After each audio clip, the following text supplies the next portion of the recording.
Na aula de hoje a gente vai continuar o assunto de programação linear. A gente vai falar alguns assuntos um pouco mais avançados do que o que a gente viu na última aula.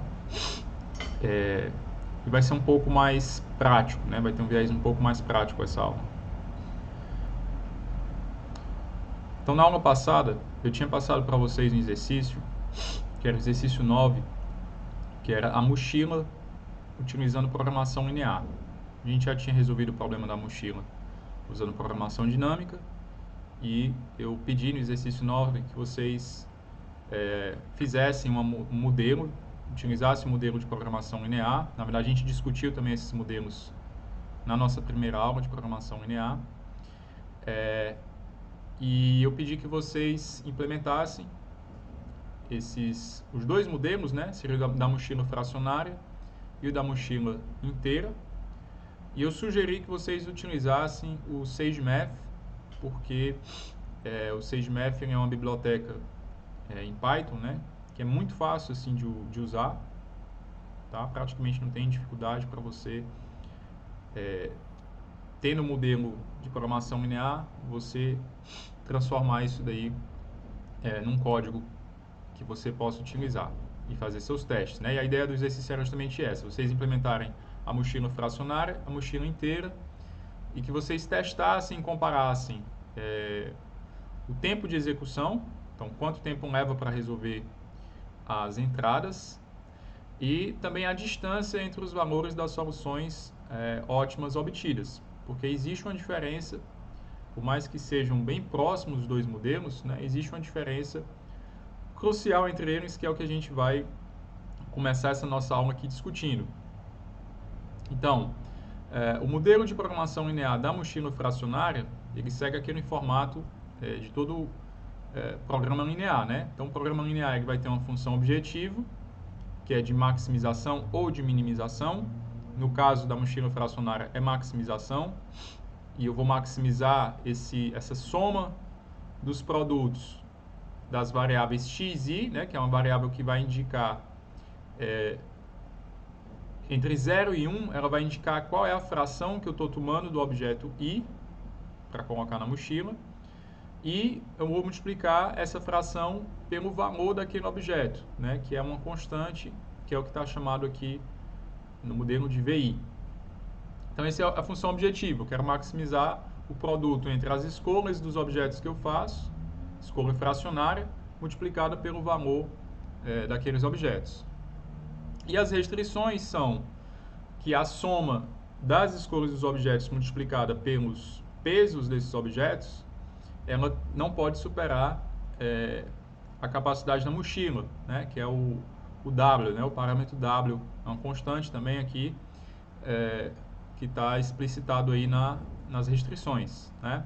Além disso, eu tenho que dizer que as variáveis elas são todas entre 0 e 1, tá? Então, por isso que eu tenho os dois conjuntos de restrições. Uma restrição que diz que cada variável tem valor no máximo 1, e a segundo conjunto que é que cada variável tem valor maior ou igual a 0. Perfeito? Então, vocês devem ter feito o código de vocês. Eu estou apresentando aqui como é que eu fiz, tá? Então, usando o SageMath, usando a notação aqui do SageMath, né, que é escrito em cima do Python, a gente cria um programa linear, define que as variáveis são reais, certo? Em contraste, por exemplo, se eu tivesse variáveis que fossem inteiras, né? Ou se eu tivesse variáveis que fossem binárias, tá? Você tem como explicitar real, integer, binary, certo? No caso, são variáveis reais, e inclusive já coloquei que elas são não negativas, né? Então, de certa forma, que já na criação das variáveis eu digo que eu não posso ter variáveis negativas. Bom, então aqui está destacado nesse ponto aqui, ó. Não negativas igual a true, né? E aí eu vou fazer o objetivo. Então, o objetivo vai ser aquela soma. Eu posso usar esse método sum, né, que já vem acoplado dentro do programa linear misto. E depois disso eu vou adicionar as restrições, né? Então, eu vou adicionar a restrição de que a soma das escolhas multiplicada pelos pesos é no máximo W, certo? E depois eu vou adicionar também aquelas minhas restrições de que cada valor das minhas variáveis ele tem valor no máximo 1, tá certo? Então com isso aqui eu tenho a implementação da mochila fracionária. No caso da mochila inteira sem repetição, né, que era o segundo problema, o que muda? Praticamente nada, certo? Praticamente nada. O modelo é praticamente o mesmo, com um único detalhe, mas que é um detalhe dos mais importantes, né, como a gente tinha começado a discutir na aula passada. Um programa linear puro, você só pode ter variáveis reais, você não pode ter variáveis inteiras, por exemplo, certo? Além daquelas outras questões, né, que as desigualdades têm que ser lineares, a função objetivo tem que ser linear, etc. Mas, então, o que eu quero dizer é que existe uma grande diferença na mochila inteira sem repetição, porque aqui a gente tem que cada variável ela é inteira, ou é 0 ou é 1, né? É binária, na verdade, sendo mais específico, tá certo? Então, o nosso programa linear, implementado no Sage, certo? A única diferença, comparado ao que a gente tinha visto antes, é que na hora que eu crio a minha variável, o meu conjunto de variáveis, na verdade, eu vou dizer que essas variáveis elas são inteiras, tá? Então, quando eu for chamar o solver, né, ele já vai saber que é o seguinte, opa, isso aqui não é um programa linear puro.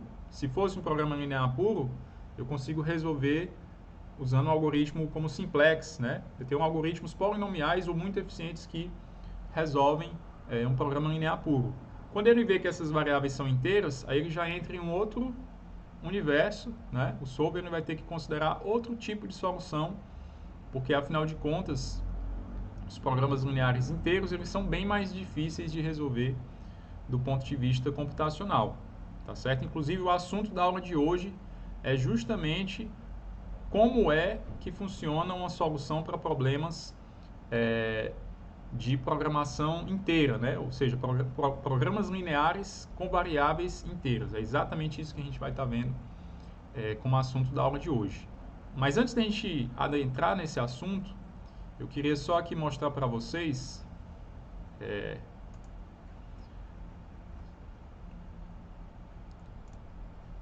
quero fazer aqui alguns testes para mostrar para vocês como é que fica. Só um instantinho, deixa eu...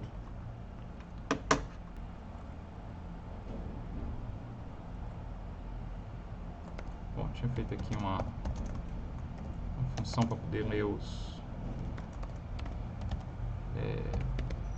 arquivos lá. Deixa eu...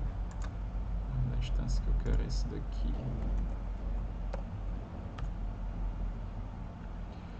Olha só, então estou lendo aqui essa instância que está lá dentro daquele conjunto de instâncias que eu tinha passado para vocês, né? Então tem algumas instâncias que são mais fáceis, tem outras que são mais difíceis. Eu acho até que essa daqui é das mais fáceis, né? Mais uma aqui só para a gente começar. Então, olha só. Aí eu chamo mochila fracionária, passando esses parâmetros aí. Ela me acha o valor ótimo quase que imediatamente, né? De 11.391, certo? E aí se eu passar aqui a mochila inteira, né? Ela acha um valor de 11.238. Então aqui de cara, a primeira observação. Obviamente os valores não são os mesmos. Por que obviamente? Porque são dois problemas diferentes. Embora sejam as mesmas restrições, embora seja a mesma função objetivo, o fato de eu ter variáveis inteiras ele limita o espaço, né? Ele vai ter um espaço reduzido de soluções, porque só as soluções inteiras, né? Somente aqueles pontos que forem inteiros que podem ser considerados. Então, uma forma bem concreta aqui, né? Comparando esses dois problemas, a mochila inteira, as soluções dela são um subconjunto das soluções da mochila fracionária. Dessa forma, o máximo da mochila fracionária ele tende a ser o máximo que eu quero dizer, né? A solução ótima da mochila fracionária, ela tende a ser maior, ela é maior ou igual do que o ótimo da mochila inteira, tá? Simplesmente porque ela vai ter um universo maior de possibilidades, né? Todas as soluções fracionárias, vão estar à disposição, certo? Então, além da questão da dificuldade de calcular, né, que a mochila inteira é mais difícil de resolver do que a mochila fracionária, os valores das soluções ótimas, eles têm uma diferença, tá? Inclusive, essa diferença pode ser grande.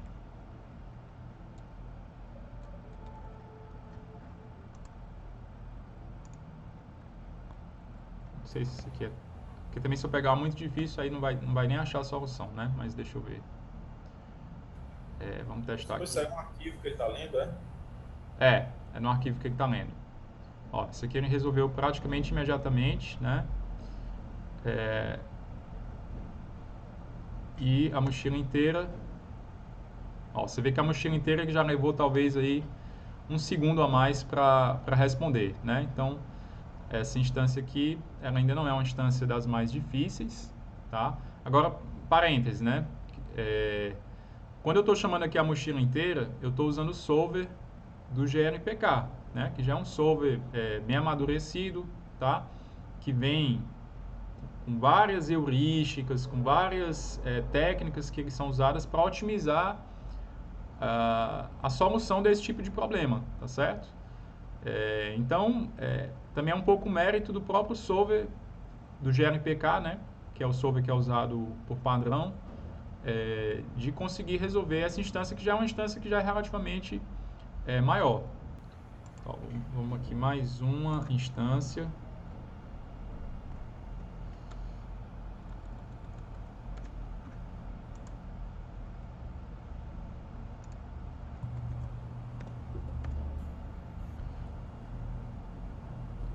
Então, aqui a mochila fracionária. Estranho, viu? Minha mochila fracionária está demorando assim. Se a mochila fracionária está demorando, eu acho que a inteira então não vai sair do canto, certo? Eu tô achando estranho isso aqui. Não era para estar assim, não. Bom, eu tô achando que é porque essa instância aqui é muito grande mesmo, tá?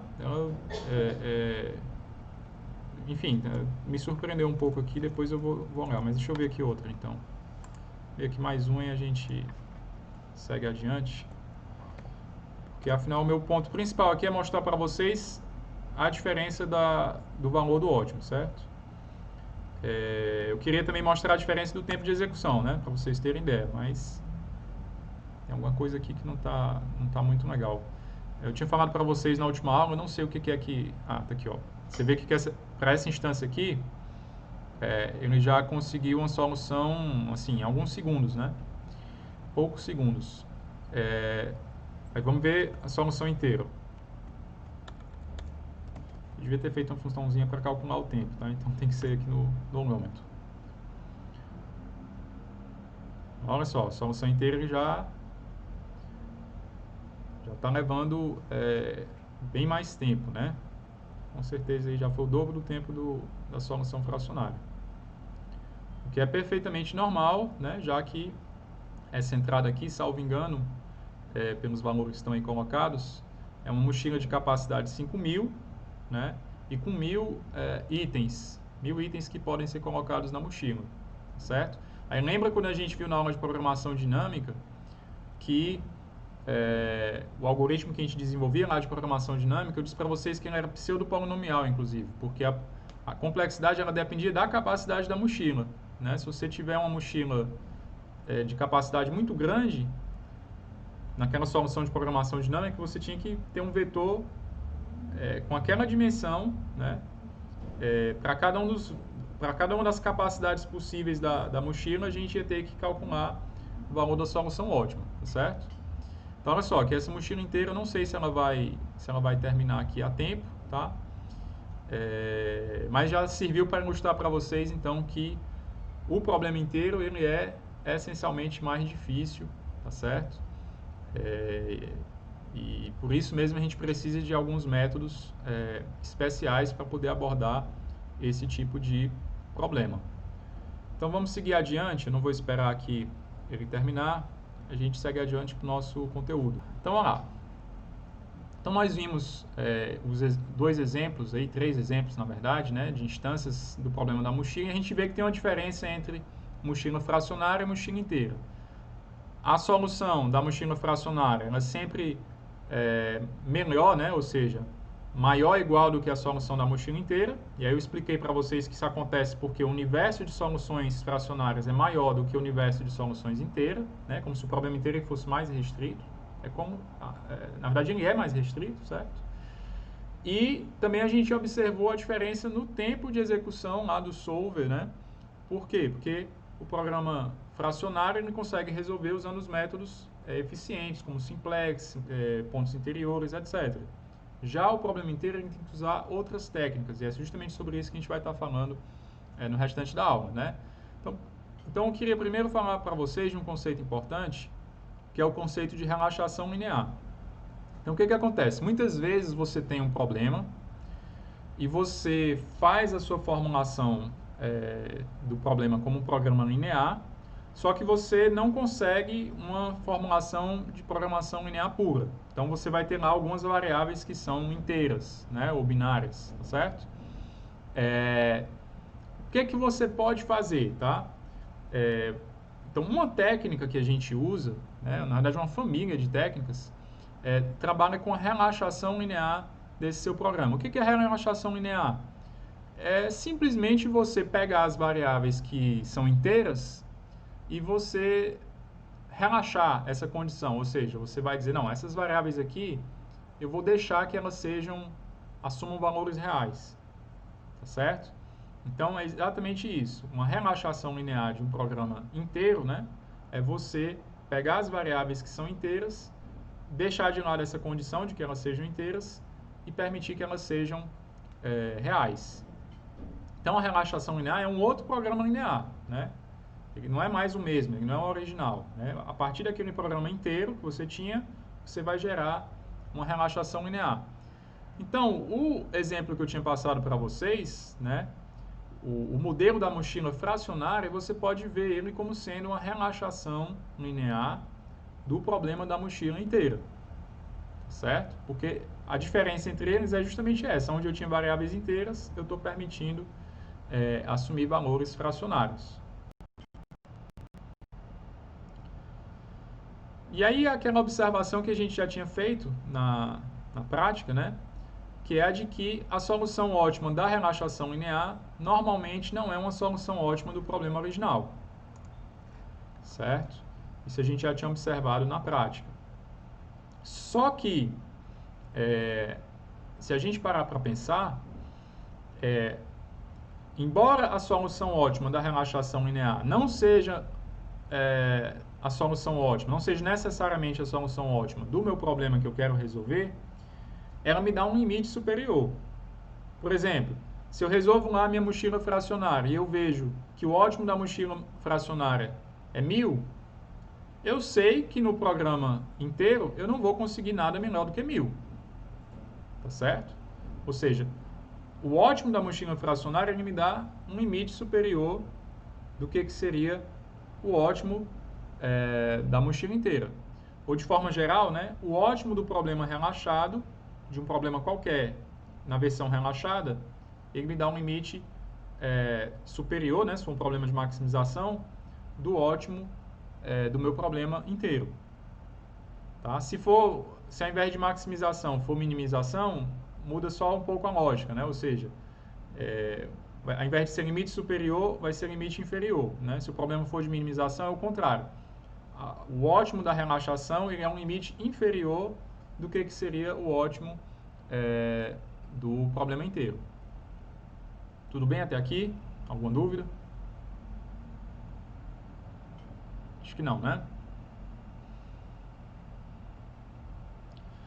Então, só com base nisso, assim, já tem um conjunto de técnicas que dá para a gente pensar, que são técnicas heurísticas, tá certo? São heurísticas que você pode pensar quando você se depara com esse tipo de situação. Então, você está lá com o seu problema, que você modelou, só que você só conseguiu modelar ele como um programa linear inteiro. Tem algumas variáveis que são inteiras.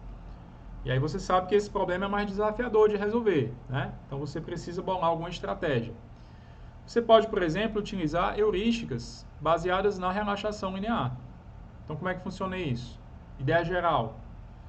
Eu vou pegar o meu problema, vou relaxar, né? Vou gerar relaxação linear, vou resolver. Aí eu tenho simplex, tenho um ponto interior, tenho vários métodos bem eficientes para resolver. Eu consigo resolver relativamente rápido, né? Essa relaxação. E o que eu vou fazer? Eu vou tentar dar um jeito de pegar aquela minha solução ótima do problema relaxado e transformar essa solução ótima, que provavelmente vai ter alguns valores que são fracionários, né? E tentar transformar esses valores fracionários das variáveis da solução ótima, tentar transformar eles para alguma coisa que seja inteira. Tá certo? Então, são heurísticas que você pode pensar que fazem esse processo. Para dar um exemplo aqui, vamos supor que eu estou lá com o meu problema da mochila inteira, certo? A gente viu uma instância, por exemplo, né, que eu coloquei para vocês ali, que a gente tentou rodar e não deu, tá? Demora demais, né? Vamos supor que tu tem que resolver para daqui a 10 minutos, né? Tem que estar com essa resposta daqui a 10 minutos. Então, você não tem como esperar algumas instâncias que levam horas até para ser resolvidos. Beleza, o que você pode fazer? Não, vou fazer o melhor possível. Eu vou relaxar o problema, então vou pegar a relaxação linear desse meu problema e vou resolver, certo? Eu vou resolver a minha relaxação, tá aqui o item 2 aqui do algoritmo, né?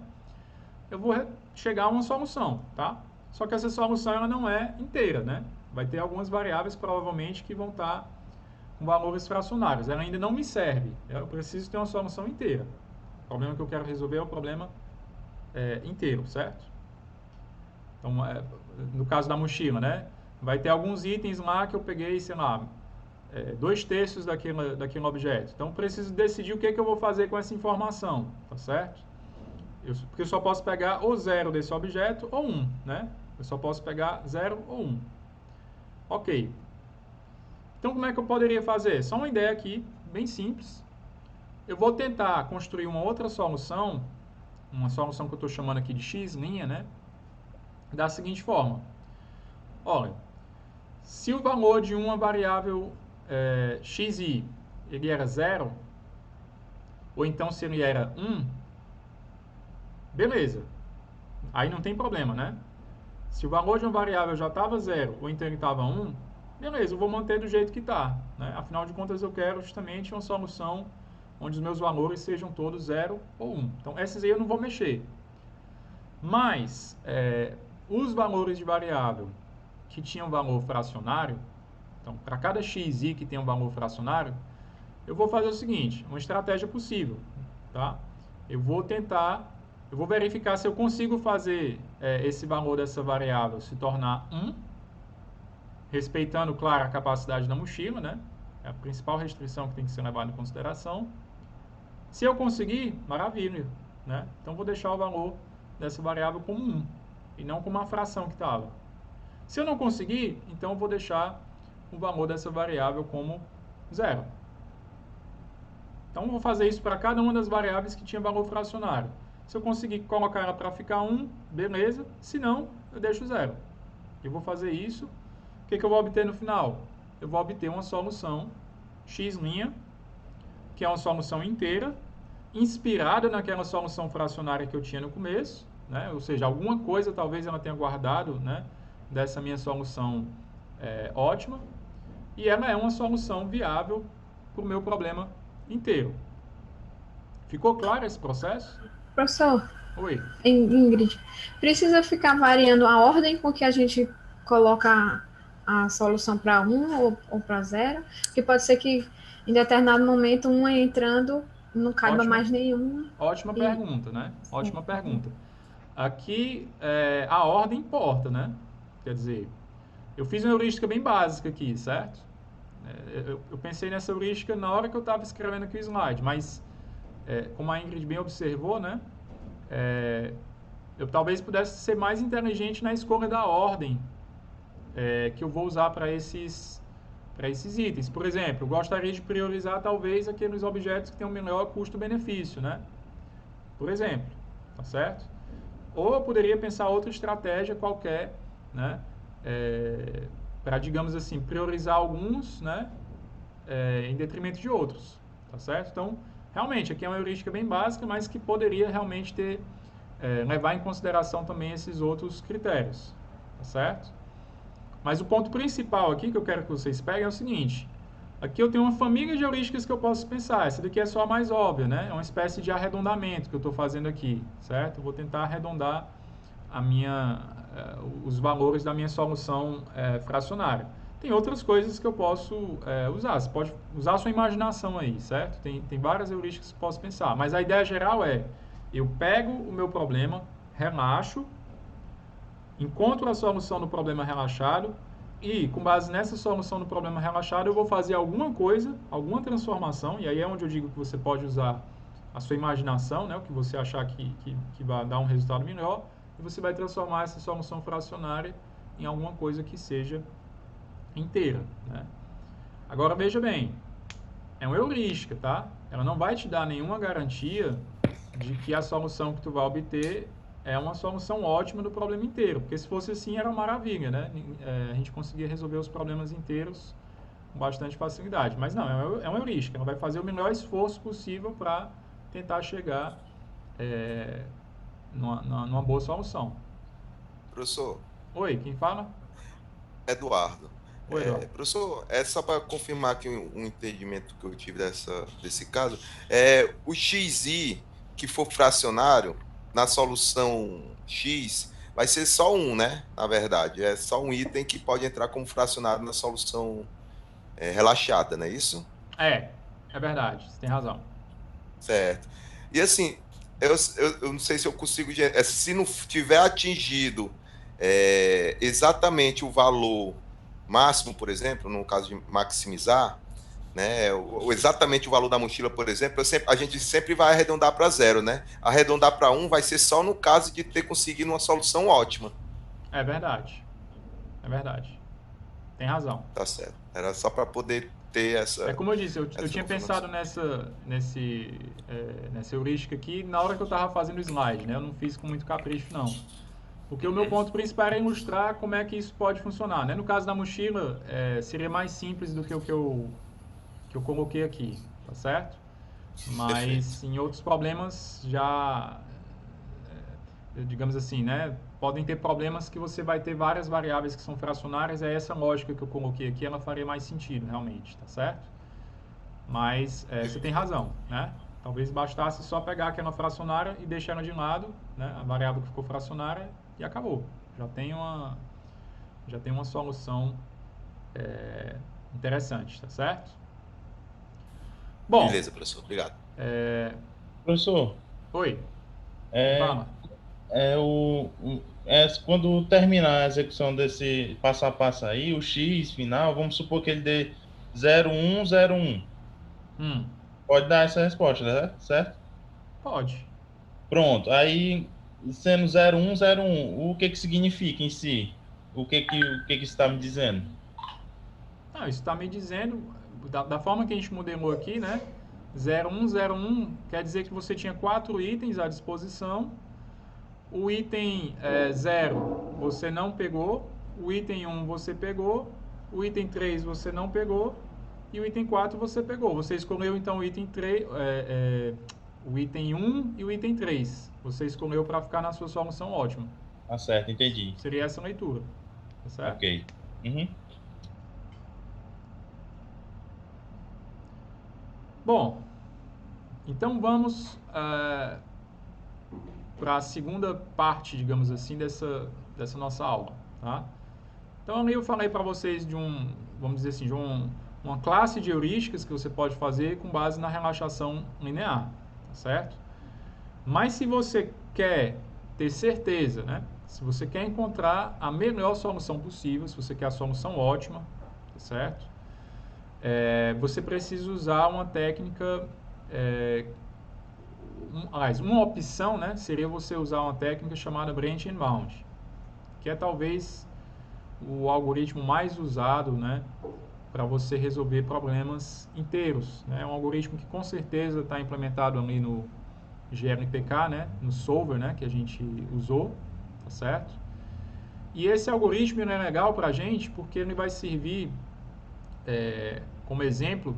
Ele é um algoritmo de divisão em conquista, né? Ele já serve aqui como mais um exemplo de algoritmo de divisão e conquista, com a diferença de que ele é um algoritmo de divisão e conquista que normalmente se aplica a problemas que não tem solução polinomial, certo? Então ele é um algoritmo que a gente chama de algoritmo enumerativo. Por quê? Porque ele vai enumerar, não diria que ele enumera todo o espaço de soluções, mas ele vai cobrir, ele vai ter certeza de que ele cobriu todo o espaço de soluções possíveis, certo? Então ele faz uma enumeração que eu coloquei assim, ó, ele enumera o espaço de soluções viáveis de maneira inteligente, né? Então vai ter algumas, vamos dizer assim, astúcias, né, que a gente vai utilizar que fazem com que não seja simplesmente um algoritmo de força bruta, né? Porque fazer um algoritmo de força bruta não tem muito mistério, né? Você vai enumerar todas as soluções, vai verificar qual é a que dá a melhor resposta. Aqui a gente vai fazer uma enumeração das soluções, só que a gente vai fazer isso de uma forma um pouco mais inteligente. Então, olha só. Esse nome branch and bound, né? Traduzido, né? Uma tradução aqui bem direta para o português, é você ramificar e limitar, certo? Eu até traduziria da seguinte forma, é ramificar e podar. Por que esse nome, né? Porque é o seguinte, ele vai ter uma espécie de árvore de enumeração das possibilidades, né, das possíveis soluções. Então, é por isso que tem esse nome ramificar, você vai estar ramificando o espaço de soluções em cada instante.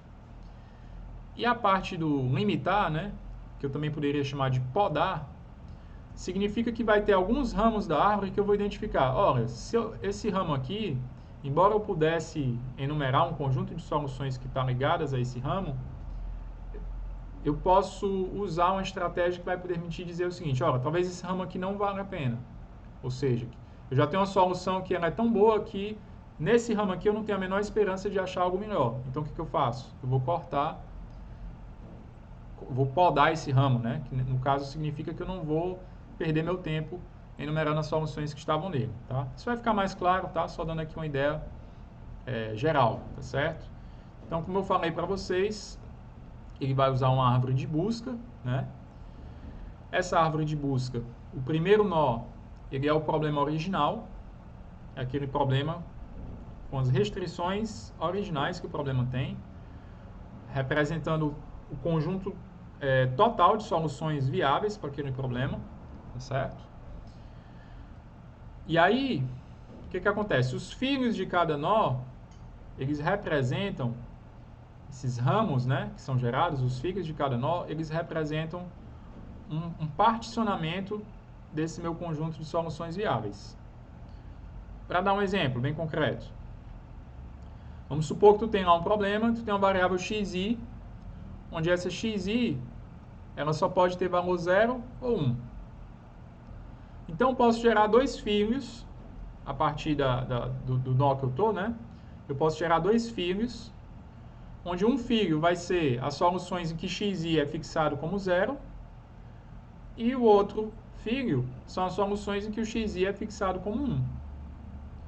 Como eu só tenho essas duas possibilidades, ou xi é 0 ou xi é 1, a união dessas duas coisas me dá o conjunto de todas as soluções viáveis que eu tinha naquele nó. Tá certo? Então, isso aqui é só para dar um exemplo de como é que eu posso ramificar, né? Eu vou pegar a minha variável que só tinha dois valores possíveis, em um filho eu vou considerar um valor, no outro filho eu vou considerar outro valor. Tá certo? Tá claro? Okay. E aí? Alguém falou? Tá claro. Ah, tá. Obrigado. Então, olha só. Em cada instante, eu também vou guardar a melhor solução que eu já encontrei. Eu vou deixar guardado lá a minha melhor solução.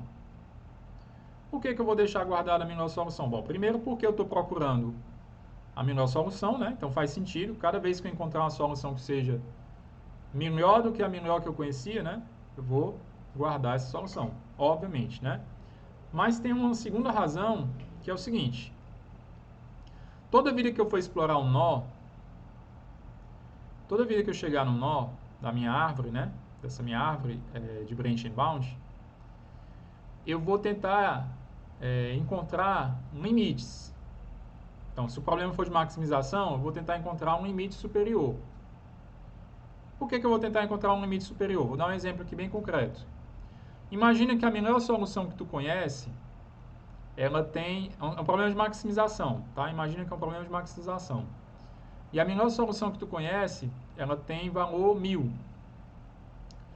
Aí imagina que tu chega lá num ramo, num nó, né?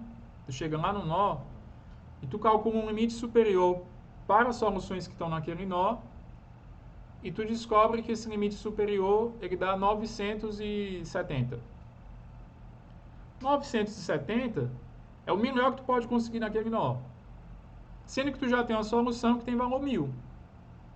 Então não faz o menor sentido tu explorar esse nó, porque o melhor que tu vai conseguir é 970. Então tu vai podar esse nó. Eu não vou enumerar as soluções desse nó, vou cortar esse nó, porque ele não tem a menor chance de me dar uma solução melhor do que a que eu já tenho. Tá? Então aqui é fundamental esse conceito, porque é isso que diferencia o branch and bound de simplesmente você enumerar todas as soluções, né? Ele não é simplesmente um algoritmo de enumeração. Ele é um algoritmo de enumeração... Professor, Oi. uma dúvida. Como é que a gente sabe qual o valor da solução sem ter enumerado antes? Você não sabe o valor da solução, você sabe um limite superior. Por exemplo, uma forma muito fácil de obter um limite superior, eu dei para vocês no slide anterior, que é através da relaxação linear. Tá certo? Eu disse para vocês, o problema relaxado, né? Quando eu faço a relaxação linear e eu resolvo, e eu tenho como resolver, né? Eu tenho um solver para fazer isso, tenho o simplex, eu tenho ponto interior, eu tenho elipsoide, né? Enfim, eu posso calcular um limite superior rapidamente. E esse limite superior pode ser usado aqui. Não é que eu tenho que ter a solução ótima, né? A sua dúvida é pertinente, mas eu não preciso ter a solução ótima, basta eu ter um limite superior. Se for um problema de maximização, né? Se for um problema de minimização, seria um limite inferior, mas a lógica é semelhante. Entendeu? Muitos problemas, assim, não precisaria nem ser um limite superior ou inferior obtido através da relaxação, não. Para muitos problemas você consegue pensar outras formas de encontrar limite inferior ou superior. Né? Eu não tô conseguindo agora aqui... Professor, na verdade, eu continuo com a dúvida e é igual da Ingrid, porque na verdade, tudo bem, o limite superior que a gente tem, mas aí tá, pelo menos eu entendi, né, que o que foi dito é que esse limite superior a gente compara com a melhor solução, para saber se poda ele ou não. E o questionamento dela é esse, como é que a gente sabe a melhor solução, como é que a gente vai comparar? Não, é a melhor solução que você já conhece, tá? Então, você está lá no meio do algoritmo, tá? À medida que você vai rodando o algoritmo, você vai encontrando algumas soluções, certo?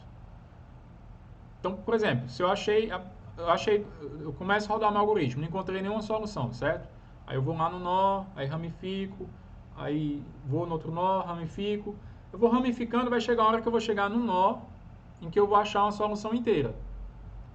Aí vamos supor que essa solução inteira me deu... o valor dela é 1000. Eu vou guardar isso aqui. Pronto, achei uma solução inteira. Maravilha. O valor dela é 1000.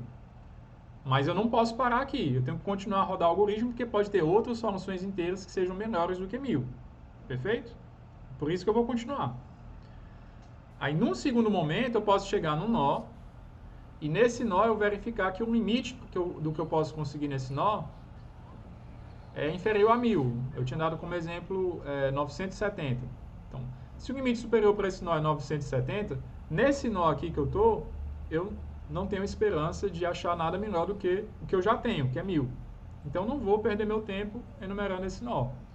Mas vai ter outros nós, pode ser que um outro nó lá que eu vá explorar, aí eu consiga achar algo melhor do que 1000. Pode ser que eu ache um outro nó em que ele vai dar 1250, tá certo? Isso vai ficar mais claro, tá? Eu vou dar um exemplo disso daí, mas... Mas já melhorou, professor. Já melhorou, Obrigado. né? Tá certo. A gente vai ver um exemplo concreto disso daí, tá bom? Só para vocês não ficarem muito ansiosos. Olha aqui. Então, o exemplo é justamente esse nesse slide. Ó. Então, vamos pegar esse problema aqui. É um problema criado, tá? Não tem nenhuma... Não tem nada a ver com o problema da mochila nem nada, certo? São só duas variáveis, x1 e x2, certo? A minha função de maximização é essa daqui, 17x1 mais 12x2. E eu tenho aqui um conjunto de restrições, né? 10x1 mais 7x2 menor ou igual a 40, x1 mais x2 menor ou igual a 5, x1 e x2 são maiores ou iguais a 0, e x1 e x2 são inteiras, ou seja, esse é um problema inteiro, né? Então não dá para resolver isso aqui usando os métodos de programação linear puros, né? Beleza. Então olha só, aqui uma imagem para a gente até talvez responder algumas questões também que já tinham sido feitas. Deixa eu puxar aqui um pincel. Olha só.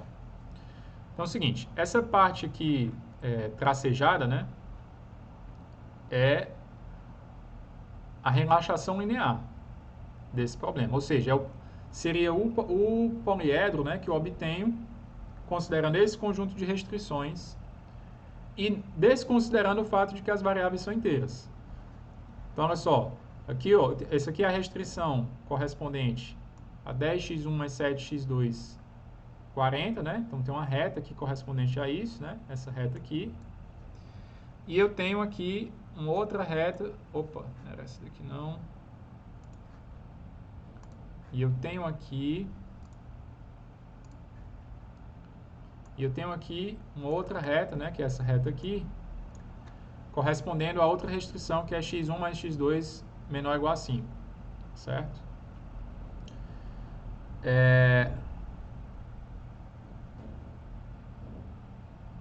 Então, você vê que essas duas retas, elas definem esse espaço, né, e além da restrição de que elas são maiores ou iguais a 0, tá? Então, define esse espaço que está tracejado aqui. Então, olha só que interessante. O problema inteiro são todos esses pontos aqui, ó, todos esses pontos, esse ponto 0,5, esse ponto 1,4, esse ponto 1,3, tá? Esse ponto 1,2. Esses pontos aqui são os pontos que fazem parte, são soluções inteiras, né? São as soluções que estão dentro desse poliedro, mas que satisfazem a restrição de que as variáveis são inteiras, tá certo? Então, lembra quando vocês tinham perguntado por que era tão diferente, né? Em poucas palavras, por que era tão diferente o programa linear e o programa inteiro? Bom, aqui a gente vê já graficamente essa diferença, né? Enquanto que o programa com variáveis reais, ele vira um poliedro bonitinho, né? Ele vira uma figura geométrica bonitinha. O programa inteiro ele seria só um conjunto de pontos meio que jogados aí, desenhados aí nesse plano, tá certo? Isso porque a gente consegue enxergar, inclusive, né, a representação gráfica, que são duas variáveis, né? Mas pensando num conjunto de variáveis n, né, um conjunto grande de variáveis, a gente não tem nem como enxergar graficamente o que é a solução, tá? Mas nesse caso aqui a gente consegue ver, então, essa diferença. Tudo bem? E olha só, a solução ótima da relaxação linear é esse ponto que está aqui ilustrado. Está destacado aqui, esse ponto aqui. Essa é a solução ótima. A gente vê que é um ponto extremo, né? Foi uma coisa que a gente discutiu na aula passada. Então, essa é a solução ótima da relaxação do nosso problema. Só que ela não é uma solução inteira, né? Dá algum valor aqui entre, sei lá, 1,5, 3,5, né? Tá certo? Dá um valor fracionário, tá certo? Então, a nossa solução inteira, ela poderia talvez ser um desses pontos inteiros que estão aqui próximos, tá? Então, deixa eu passar para o próximo slide que a gente vai discutir isso daí.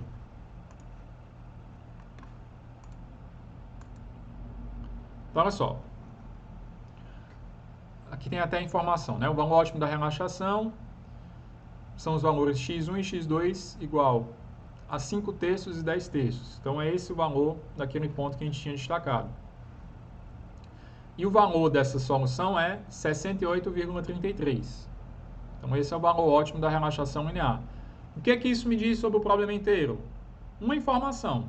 Me diz que o meu problema inteiro ele não vai conseguir ser, a solução ótima não vai conseguir superar 68,33. Porque, como eu já falei várias vezes, né? O ótimo da relaxação ele é um limite superior, se for um problema de maximização, né? É um limite superior para o programa inteiro. Beleza.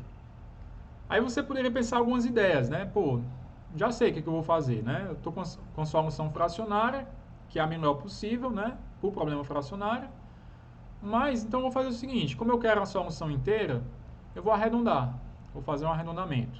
Então, vou arredondar esses valores. Se eu arredondasse esses valores, eu ficaria com uma solução 2, 3. Então, ficaria com a solução 2, 3, que é esse ponto bem aqui, né? Ó, 2, cadê?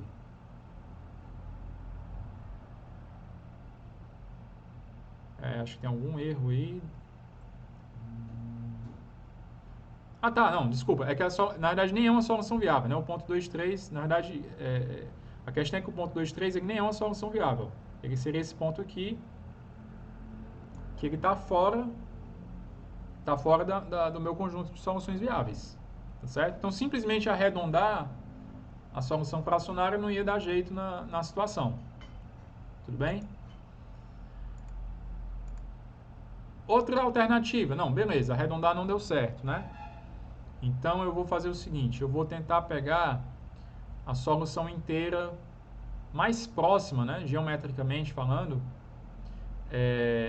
a solução inteira mais próxima daquela minha solução. Então, seria esse ponto. Bom, já que a minha solução ótima, né, do problema fracionário está bem aqui, né, a solução mais próxima inteira seria essa daqui, ó. Seria o ponto 1, 3. Certo? Esse ponto 1,3, ele é uma solução viável, né? A gente vê aqui, graficamente, a gente vê que está dentro do poliedro. Mesmo assim, eu já observo que essa não é a melhor solução possível, tá certo? Então, nesse caso aqui, para a gente concluir esse raciocínio inicial, né, em cima desse exemplo, o ótimo ele seria ou a solução 1,4 ou a solução 4,0. Certo? Então, por que eu estou falando isso aqui? Estou mostrando para vocês só assim, que não é óbvio você pegar uma solução fracionária e, através dessa solução fracionária, construir uma solução inteira que seja realmente ótima, tá bom? Não é óbvio. Então, professor, só uma dúvida. Oi. Do problema relaxado, a gente conhece que a solução está na extremidade. E do problema inteiro, tem alguma informação a respeito de onde vai estar o ponto? Pode ser qualquer um interno. Não tem essa informação, certo? Porque a gente não pode mais falar em extremidade no caso do problema inteiro, né? A gente deixa eu pensei, então, é melhor tentar acrescentar mais uma restrição para ver se, mesmo rodando relaxado, não coincida a solução. A sua ideia é ótima, né? Assim, existem técnicas que trabalham com essa ideia, porque vocês já devem ter ouvido falar em algum momento, né, do fecho convexo. Então, você tem um conjunto de pontos. O fecho convexo é justamente você tentar colocar algumas retas, né, que delineia, né, que consegue cobrir aqueles pontos, tá? Então, seria algo que a gente poderia tentar fazer aqui, mas eu já adianto que isso aí não é simples, tá? Achar o fecho convexo, fazer essa descrição tal que os pontos inteiros coincidam, né, com as extremidades do polígono, isso não é fácil, tá? Existem algumas técnicas que exploram de alguma forma essas ideias, né, mas assim, elas também são técnicas, assim como essa técnica de branching bound, né, que a gente vai ver aqui, elas são técnicas que têm dificuldade, tem um alto custo computacional, tá bom? Resumindo, o que eu quero dizer? Não seria fácil fazer isso daí que você está propondo, mas é uma ideia. Tá certo? Bom. Professor. Quem fala? É o Maxwell. Por que 4-0 seria uma solução ótima?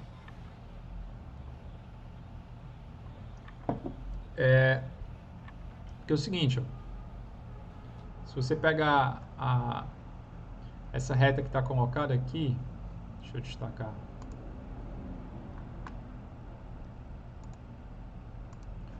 Se você pegar essa reta,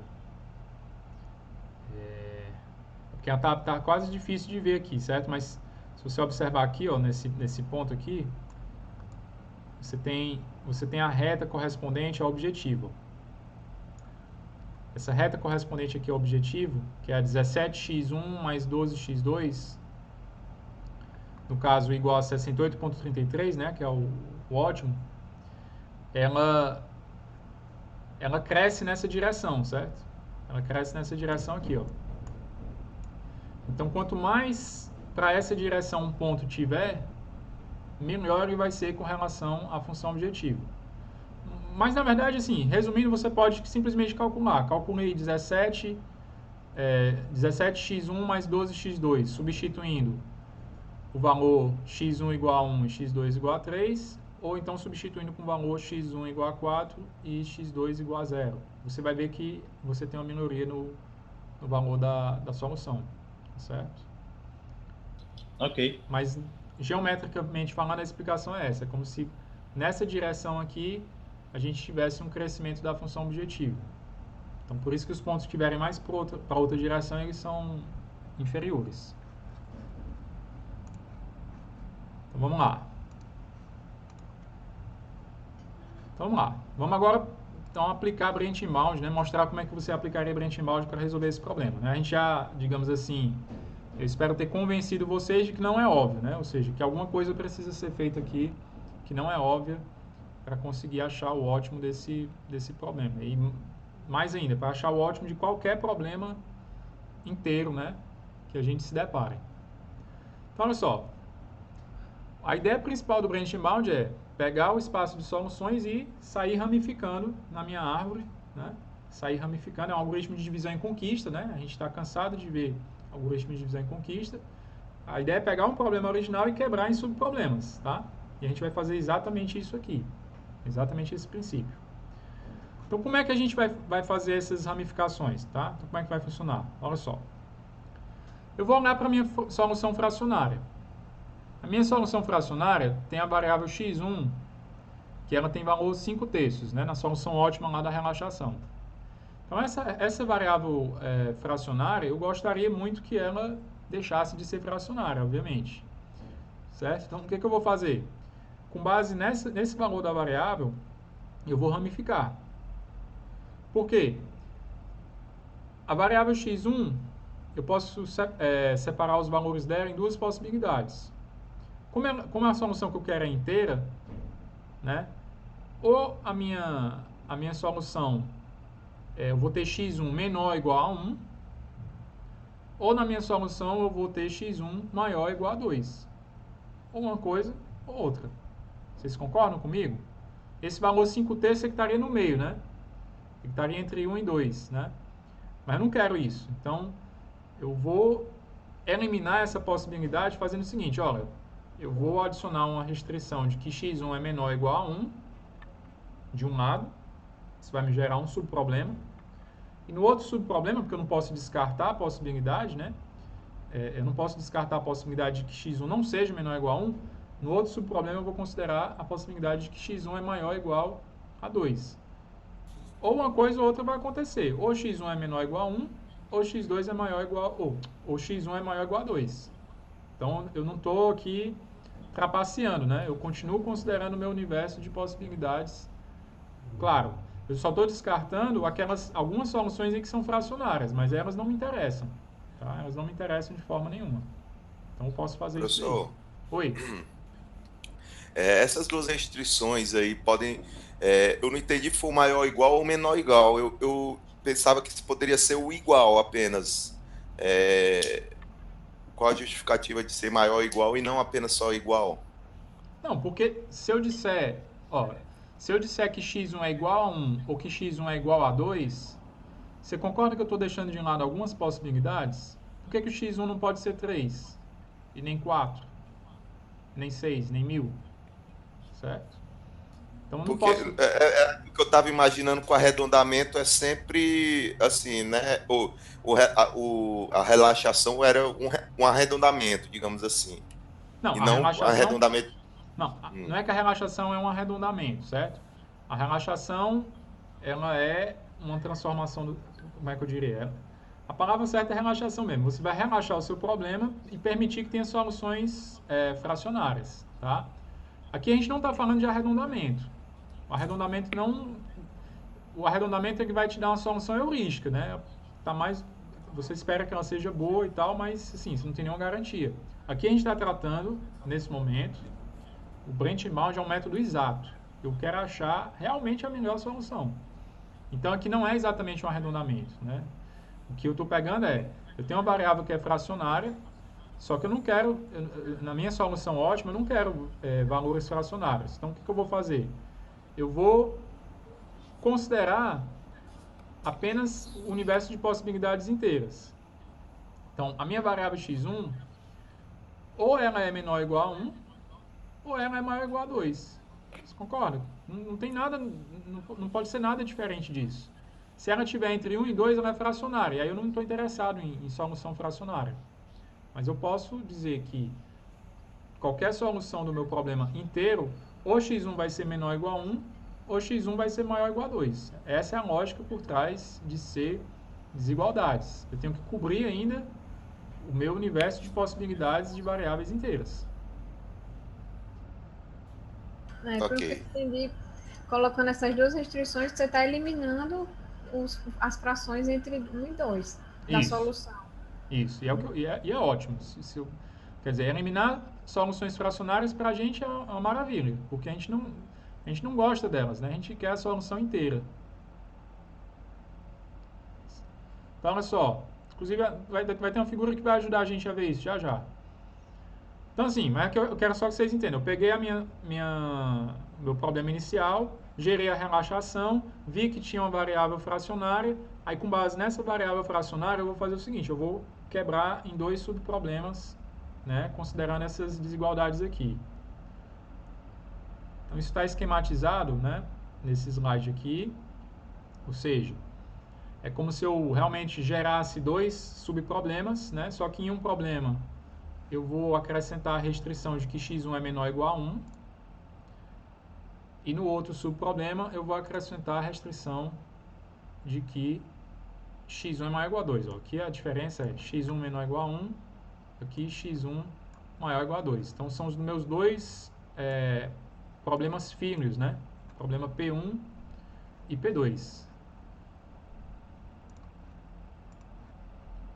E aí como é que isso fica graficamente lá no nosso universo de soluções? Essa figura que eu estava falando para vocês. O que eu fiz graficamente, né? Eu peguei aquele meu universo ali que está do lado esquerdo, né? Que é o meu problema relaxado inicial. E agora gerei 2 subproblemas, P1 e P2. E o principal, eu não descartei nenhuma solução inteira, né? Eu não posso descartar soluções inteiras. Né? Eu estou querendo justamente achar soluções inteiras. Eu descartei algumas soluções fracionárias, mas elas não me interessam, né? E a gente reduziu, né? Lembrando que sempre que a gente fala em divisão em conquista, né? É interessante a gente dividir os subproblemas e que sejam subproblemas menores, né? Que sejam subproblemas mais fáceis da gente tratar. Então, a gente vê que nesse caso aqui isso aconteceu.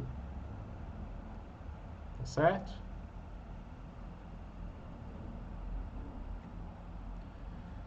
Bom, então, feito isso, né?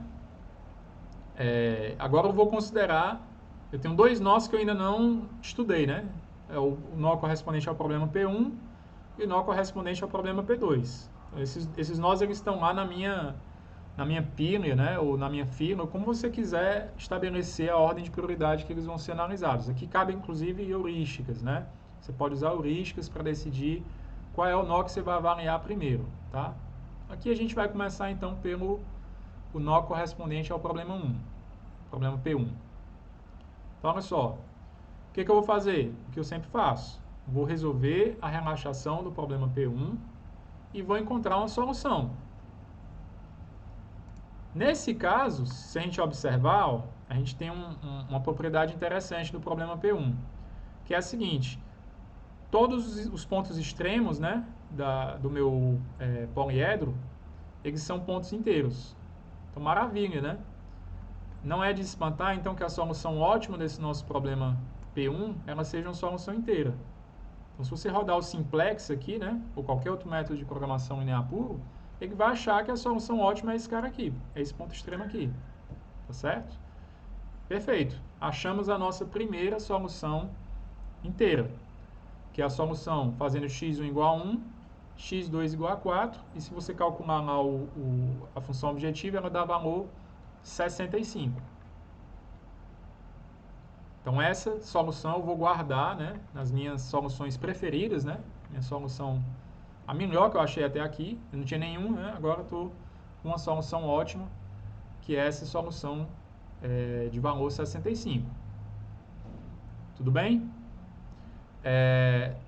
E aí esse nó P1, ele, digamos assim, morreu, né? Ele é uma folha. Não tenho mais nada para explorar aqui. Eu já achei a solução inteira dele, né? A solução ótima inteira dele.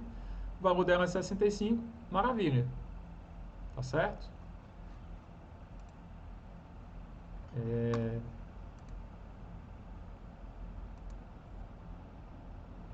Então vamos para o P2, né? Tem um nó lá que está pendente de ser explorado, que é o nó correspondente ao problema P2. O problema P2 eu já não tenho mais aquela, até aqui no gráfico a gente vê, né? Eu já não tenho mais aquela propriedade bacana de que todos os pontos extremos, né, eles são inteiros, né? Então aqui a gente tem esse ponto bem aqui, ó. Esse ponto bem aqui, ele é um ponto extremo do polígono, né, do poliedro, mas ele não é inteiro, tá? Então não é de espantar que a gente tenha, se a gente resolver a relaxação desse problema P2, a gente vai ter uma solução ótima que é fracionária, a solução 2 e 20 sobre 7, tá? E ela vai ter valor 68,29, certo? Mas é uma solução fracionária, né? Se fosse uma solução inteira, a gente comemoraria, né? Porque a gente achou uma solução melhor do que a que a gente já tinha. Mas como é uma solução fracionária, a única coisa que a gente sabe é que 68,29 é o máximo que eu vou conseguir explorando esse nó. Por quê? Porque a relaxação ela sempre dá um limite superior, né, para o meu problema inteiro. Tá? Mas essa informação ela é bacana, né? Ela poderia ser usada, por exemplo, para a gente podar o nó. Não é o caso, tá? Olha só, 68,29 é maior do que a menor solução que eu tenho, né? Que é 65. Mas, e daí, né? Então, assim, eu ainda posso conseguir algo melhor do que o que eu tinha nesse nó.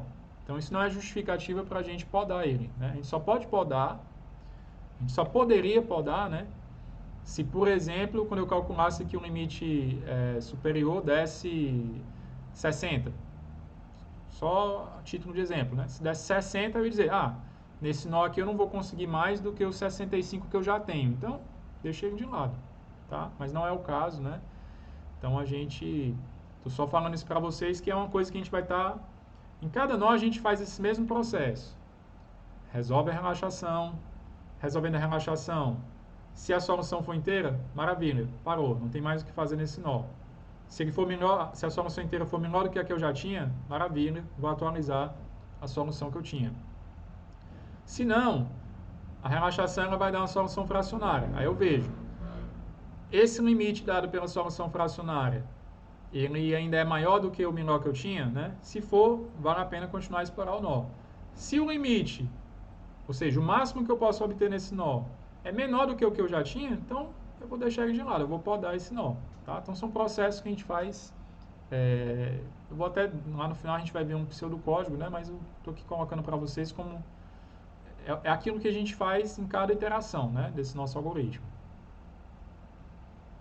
Bom, mas nós chegamos à conclusão de que o nó do problema P2 ainda precisa ser explorado, né? Eu não tenho aqui nenhuma justificativa para deixar ele de lado. Então, o que eu posso fazer? Aliás, o que eu vou fazer, né? Então, vou considerar a minha solução da relaxação, que é essa solução aqui. Então, ela tem duas variáveis, né? Uma é inteira, então não tem muito por que eu mexer nela, mas a outra é fracionária, né? 20 sobre 7, o valor de x2 igual a 20 sobre 7. Como esse valor está fracionário, eu vou usar um raciocínio parecido com o que eu fiz anteriormente, ou seja, eu vou tentar ramificar aqui, eu vou ramificar aqui com base nesse valor da variável x2. Então, 20 sobre 7 dá 2,86, né? Então, esse valor está entre 2 e 3. O que eu vou fazer? Eu vou gerar um subproblema em que x2 é menor ou igual a 2 e vou gerar um subproblema em que x2 é maior ou igual a 3. Porque, do ponto de vista das soluções inteiras, ou uma coisa vai acontecer ou a outra. E eu não vou deixar nada de fora dentre as soluções inteiras, né? Só vou descartar algumas soluções fracionárias, mas isso aí não me incomoda. Então, com isso, a gente vai gerar dois novos subproblemas. Bom, então aqui só para a gente...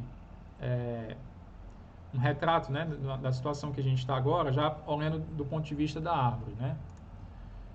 Só um instantinho, deixa eu... Então, olha só, do ponto de vista da árvore que a gente está construindo, a gente tem essa situação aqui. Inicialmente a gente tinha o nosso...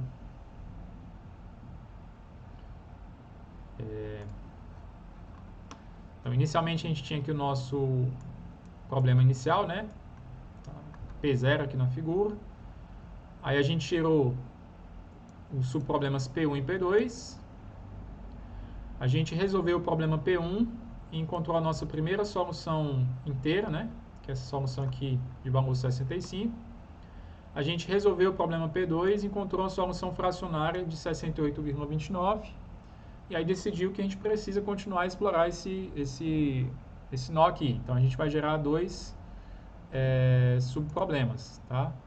Então, esses dois subproblemas, que é o que está aqui no próximo slide, esses dois subproblemas vai ser o subproblema em que eu tenho x2 menor ou igual a 2 e o subproblema em que eu tenho x2 maior ou igual a 3. Quando eu resolver o subproblema, quando eu falo resolver, né, é resolver a relaxação, né? Sempre que eu estou falando aqui resolver, é resolver a relaxação. Quando eu resolver a relaxação do problema P3, eu vou conseguir uma solução fracionária, onde x1 é 2,6 e x2 igual a 2. Essa solução fracionária, ela tem valor 68,2.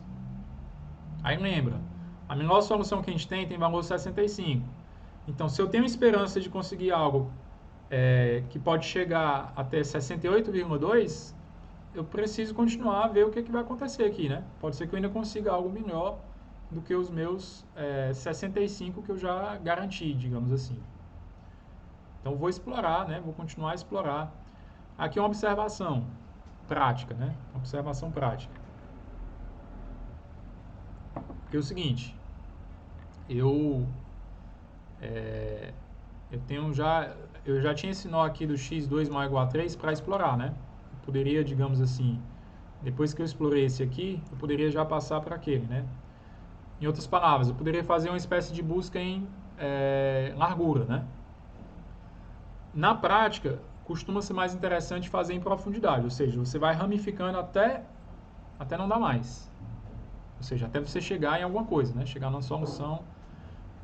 Normalmente você vai chegar a algum tipo de solução, certo? Por que é interessante fazer isso? Porque quando você acha uma solução, você tem uma chance de você melhorar a melhor solução que você já tem. E se você tem essa melhoria, né? Você consegue podar mais a sua árvore, tá? Quanto melhor for se tornando a solução que você tem, mais você vai conseguindo podar a sua árvore. Vamos supor que a gente já tivesse encontrado uma solução de valor 70. A gente nem estaria se dando ao trabalho de explorar esses nós aqui, porque nesses nós aqui a relaxação linear está dando 68,2. Se eu já tivesse uma solução de valor 70, eu nem olharia, nem perderia tempo ramificando esses nós, tá bom? E só compara a solução com a melhor inteira? Não podia comparar a solução do P3 com o P2, não? E aí nem baixava mais? Não, tem que ser a solução inteira. Com a inteira, certo. Tem que ser a inteira porque a relaxação ela é só, digamos assim, é um valor potencial, né? Um limite, né? O máximo que eu posso conseguir, mas não quer dizer que eu vou conseguir esse valor, né?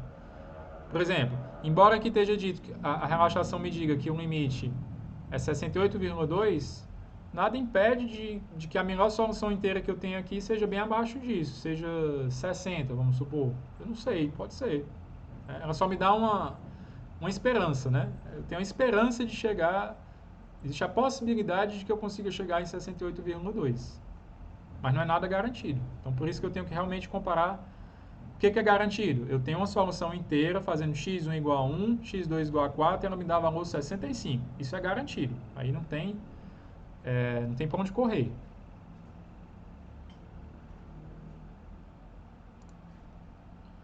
Bom, então daqui em diante, pessoal, assim, acho que a lógica, vou mostrar aqui nas próximas, no próximo slide. A lógica é essa, é sair ramificando, né? Então, eu ramifiquei ali, como eu tinha, né? Desculpa, deixa eu voltar aqui, esqueci de falar isso, né? Como eu tinha aqui no problema P3, a minha solução é fracionária, né? E o x1 é a variável que está fracionária, onde é que eu vou ramificar? Eu vou ramificar de acordo com o valor de x1. Eu vou verificar x1 menor ou igual a 2, x1 maior ou igual a 3. Aí isso vai me gerar aqui esses dois subproblemas que eu tenho nesse slide. Vai me gerar o subproblema P4 e o subproblema P5. O subproblema P4, quando eu resolvo ele, a relaxação dele, né?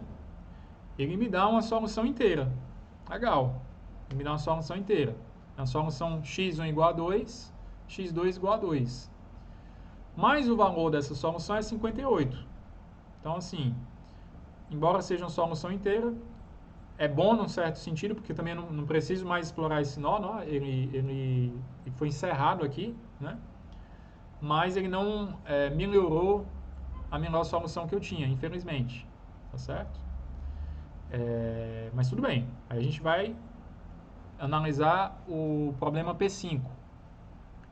Então, P5, quando eu resolvo a relaxação linear dele, vai me dar x1 igual a 3, x2 igual a 1,43. Isso me dá um valor de 68,14, só que com uma solução fracionária, isso é um limite superior, né? Eu não sei se eu vou ter solução inteira que vai chegar pelo menos perto desse valor, mas pode ser que sim. Então, preciso continuar a explorar. E aí eu vou explorar onde? x2 é a variável que está fracionária, então vai ser com base em x2 que eu vou ramificar. Só um comentário, né? Se eu tivesse várias variáveis fracionárias, eu ia escolher uma delas para fazer esse meu fracionamento, né? Inclusive, sempre posso usar algum tipo de heurística, né? Se eu achar que faz algum sentido fracionar essa variável antes dessa, bom, aí tem N formas de você fazer isso, né? Aqui é a ideia básica do algoritmo. Bom, aí a partir do problema P5, a gente vai gerar dois subproblemas. Então, vai gerar o problema P6, certo? Esse problema P6, ele vai ramificar no problema P7 e no problema P8, seguindo a mesma lógica que a gente está usando, só que o P7 e o P8, eles têm solução inteira, todos dois, certo? Então, ó, no problema P7, eu consigo uma solução x1 igual a 3, x2 igual a 1, e o valor dela é 63. Legal, né? Mas, bom, eu já tenho uma com 65, infelizmente não melhorei. Mas, se a gente olhar para o problema P8, aí sim, a gente vê que a gente não perdeu tempo fazendo essa ramificação que a gente fez. Porque em P8 a gente consegue uma solução em que x1 é igual a 4, x2 igual a 0. E o valor dessa solução, que é inteira, né, é 68. Então, maravilha. A gente pode atualizar. A nossa melhor solução agora é uma solução de valor 68, que é excelente. Tá certo? E por fim, e aí uma observação também importante de fazer aqui, bom, tinha ficado dois nós que estavam não explorados, né? Aí aqui está escrito infeasible, né? Que é inviável, né? O que isso quer dizer? Então, às vezes, quando vocês estiverem fazendo o branch and bound de vocês, como a gente está sempre acrescentando restrições, né? Pode ser que às vezes a gente acrescente uma restrição que simplesmente não tem nenhuma solução viável com aquela restrição, tá? É como se você vai cortando aquele poliedro, vai cortando. Pode ser que você chega numa hora que você cortou tanto que não sobrou nada. Bom, não tem problema. Esse nó, ele é um nó folha, né? Ele não tem nada mais a fazer a partir dele, tá? Mas é uma situação possível, é uma situação que, quando você estiver usando lá um solver, né? Um GNPK da vida, etc., ele vai te dizer, olha, esse teu problema não tem solução viável. Bom, ele vai te dizer, você vai saber, ok, esse nó, deixa ele para lá, ele morreu aqui, certo? E aqui está essa é a árvore final, tá? A gente explorou todas as possibilidades de soluções inteiras. A gente cortou várias soluções fracionárias no meio do caminho, mas as soluções inteiras, a gente considerou todas, tá certo? Então, a gente pode afirmar que a solução ótima desse problema, ela tem valor 68, tá certo? Então, é um algoritmo exato, né? O branch and bound, ele vai te dar uma solução exata, ele vai te achar realmente a melhor solução. Alguma dúvida, pessoal? Não, professor, esse problema está com duas variáveis, né? Num problema, por exemplo, com mais variáveis, essa árvore ela vai crescendo mais, né? Mais nós, né? Com certeza. Eu fiquei na dúvida, um bound é o fato de não ramificar. Aí eu não entendi qual foi o exemplo aqui que ele não ramificou, porque já tinha comparado com a solução S58. Na verdade, eu peguei esse exemplo pronto, né? Foi o que eu achei mais estruturado aqui para o slide. Mas foi uma coisa que eu não gostei também, porque ele não mostrou uma situação em que a gente cortava, né? Mas, assim, eu espero ter sido claro de que essa é porque esse exemplo é menor também, né? Um exemplo pequeno. Mas, assim, num espaço maior isso vai acontecer com mais frequência, talvez, certo? Então, embora não esteja explícito nesse exemplo, né? Eu só quero lembrar para vocês o seguinte, vamos supor que a gente tivesse... Pronto, eu vou tentar exemplificar aqui a partir desse exemplo, tá? Vamos supor que lá no começo, vamos voltar no tempo aqui, certo? Lá no começo, quando a gente estava lá no P0, a gente não tinha dois problemas, né? O P1 e o P2. Vamos supor que a gente tivesse explorado primeiro o P2. Se você tivesse explorado primeiro o P2, você ia fazer toda essa ramificação que você está fazendo aqui, e você ia achar lá no final uma solução inteira de valor. Na verdade, tem três soluções que a gente acha aqui, né? Uma de valor 58, uma de valor 63 e uma de valor 68. Tá? Então, imagina aí que você foi ramificando primeiro pelo problema P2. Aí, por último, você foi considerar o problema P1. Tá? Na hora que você fosse... ainda não fica tão legal, mas na hora que você fosse considerar o problema P1, né? Quando você fizesse a relaxação, você visse que desse valor 65, você poderia descartar, tá? Realmente não ficou muito legal, porque nesse exemplo o problema P1 ele é inteiro também, né? Então, mas acho que assim, acho que vocês conseguem ver que é uma possibilidade, certo? Se você tem um limite da relaxação, que ele te diz, olha, o melhor que tu vai conseguir aqui é tanto. E esse tanto é inferior ao que tu já tem, como solução inteira, então tu pode descartar esse nó. Ele pode ser descartado tranquilamente. Se o P5, professor, tivesse dado, por exemplo, 64.14, aí a gente ia cortar ele, né? A gente não ia prosseguir, né? Seria um exemplo. Hipoteticamente falando, se tu tivesse, por algum acaso, encontrado uma solução de valor 70, tá? Tu tem lá a tua solução inteira de valor 70, como é que tu achou? Foi explorando lá e tu achou uma solução 70. Aliás, até vou aproveitar aqui para dizer o seguinte, vamos supor que tu quer combinar esse teu método exato aqui com alguma heurística que tu pensou. Tá? Então, tu tem uma heurística lá do lado que tu usa para conseguir soluções inteiras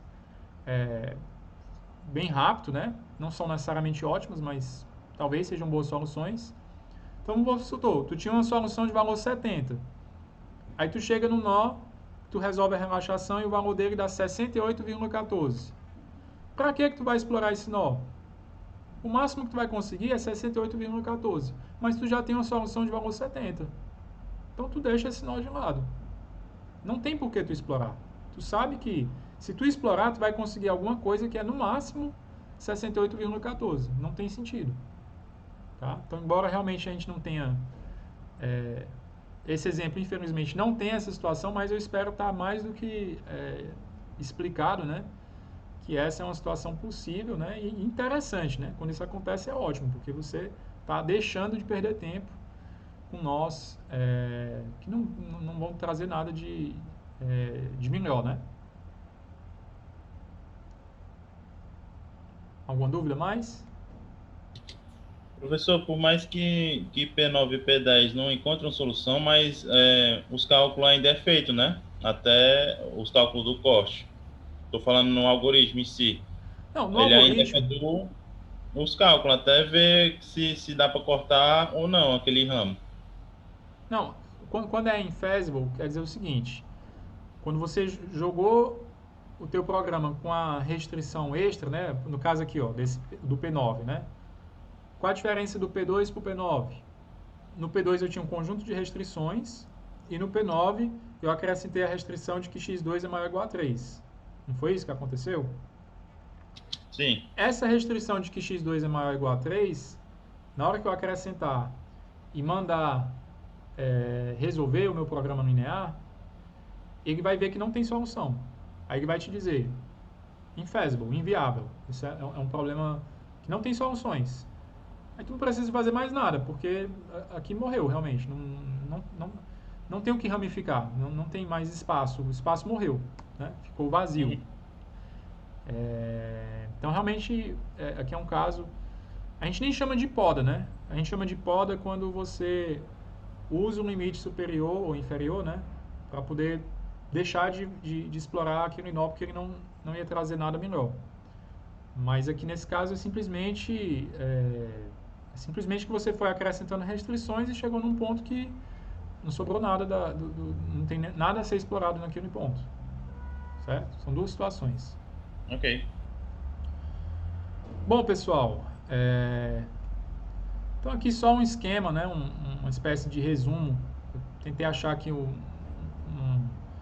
algoritmo mais resumido do Branch and Bound, que eu achei foi esse daqui, né?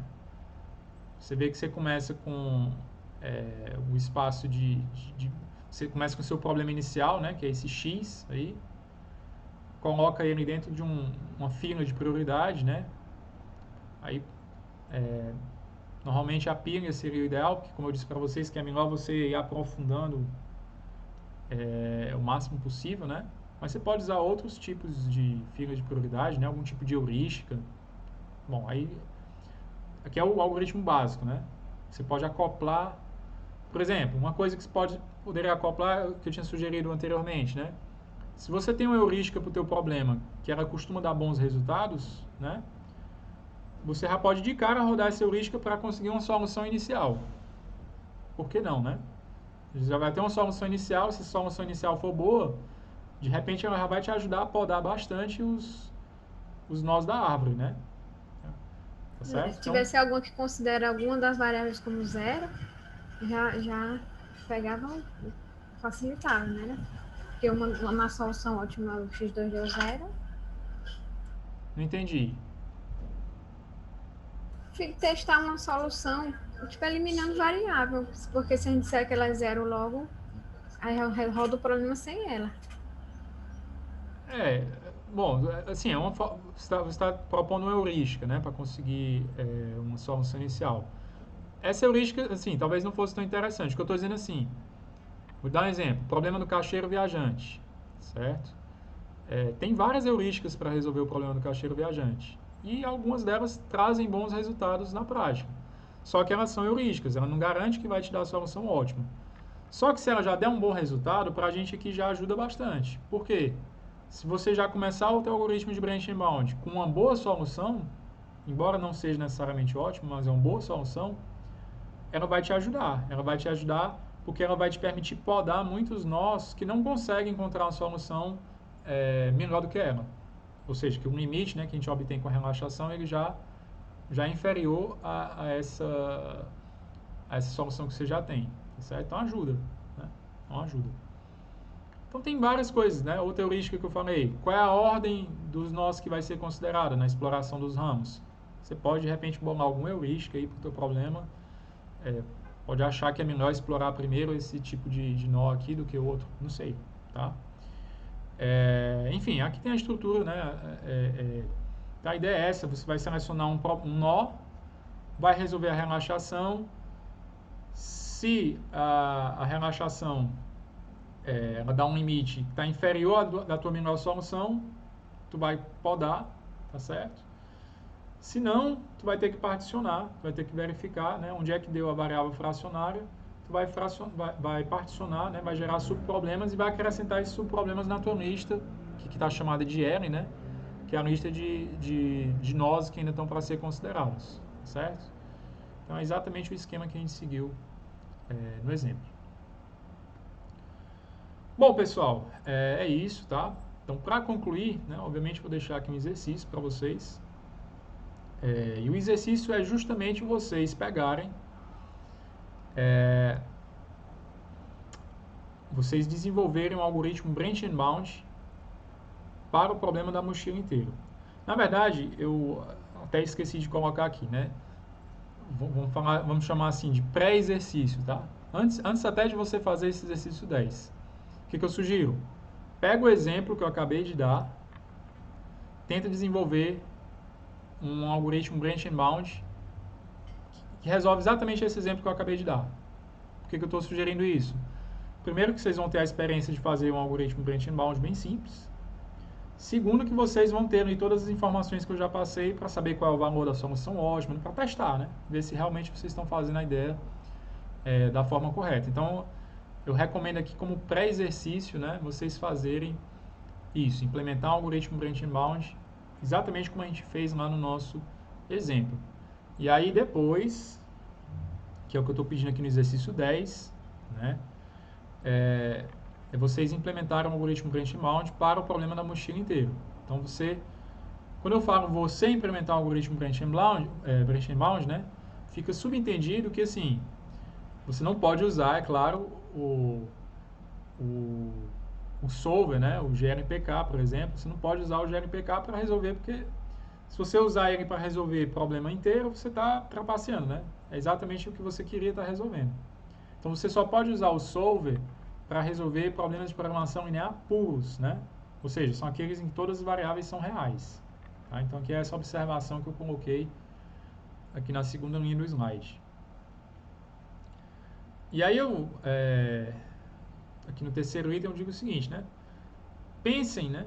Tentem imaginar que heurísticas vocês poderiam usar para obter bons limites superiores, tá? Então, no caso do problema da mochila, o que seria uma boa heurística para obter limites superiores, né?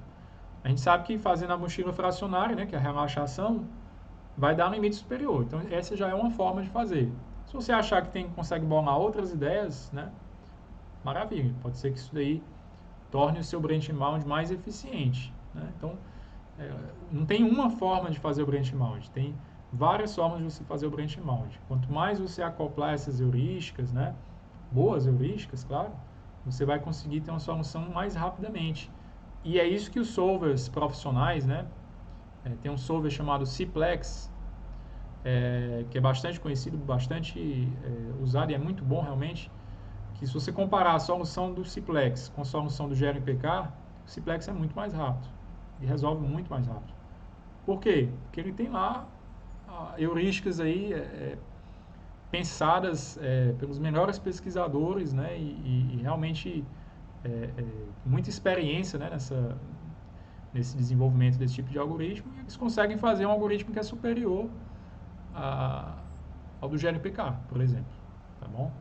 Então, por isso que eu inclusive deixei aqui como quarto item, né, você comparar a performance do seu algoritmo que você vai implementar com, por exemplo, que você consegue através do GeroMPK. Tá certo?